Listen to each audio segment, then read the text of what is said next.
اعوذ باللہ من الشیطان اللعین الرجیم بسم اللہ الرحمن الرحیم السلام علیکم ورحمۃ اللہ وبرکاتہ۔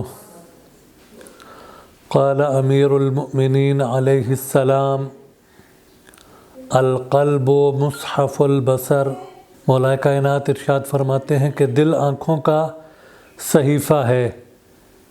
اس روایت کے اندر مولا کائنات نے دل کو ایک مصحف اور ایک کاپی سے تشبیہ دی ہے اور آنکھوں کو قلم سے تشبیہ دی ہے۔ مولا یہ فرمانا چاہتے ہیں کہ تمہارے صحیفہ دل پر، دل کے ورق پر، دل کی کتاب پر وہی لکھا جائے گا کہ جو تمہاری آنکھیں دیکھتی جائیں گی۔ جو تمہاری آنکھیں دیکھیں گی تمہارے دل کے صحیفے پر وہی نقش ہوتا چلا جائے گا۔ تو انسان کو متوجہ رہنا چاہیے کہ وہ کون سے مناظر کو دیکھ رہا ہے اور اس کی نگاہیں کس طرف اٹھ رہی ہیں۔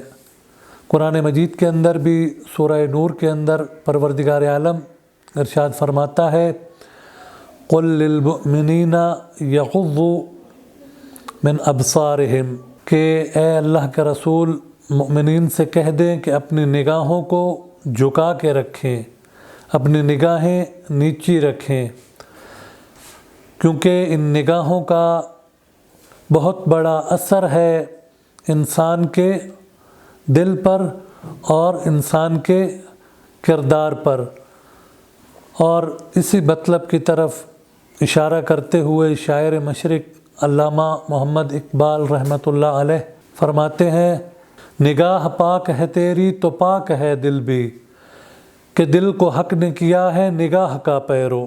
اگر تمہاری نگاہ پاک ہے تو یقیناً تمہارا دل بھی پاک ہوگا، کیونکہ اللہ تبارک و تعالی نے دل کو نگاہ کا پیروکار قرار دیا ہے۔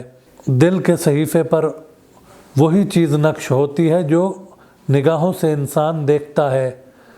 اسی لیے روایات کے اندر ہے کہ انسان دنیاوی چیزوں کو آنکھ بھر کر نہ دیکھے، کہ اس سے دنیا کی چیزوں کی محبت انسان کے دل میں پیوست ہو جاتی ہے۔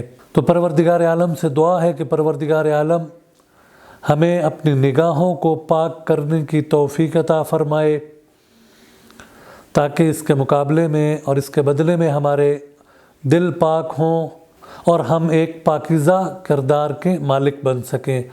پروردگار عالم سے دعا ہے کہ ہمیں سیرت محمد و آل محمد پر چلنے کی توفیق عطا فرمائے۔ اللہم صلی علی محمد و آل محمد۔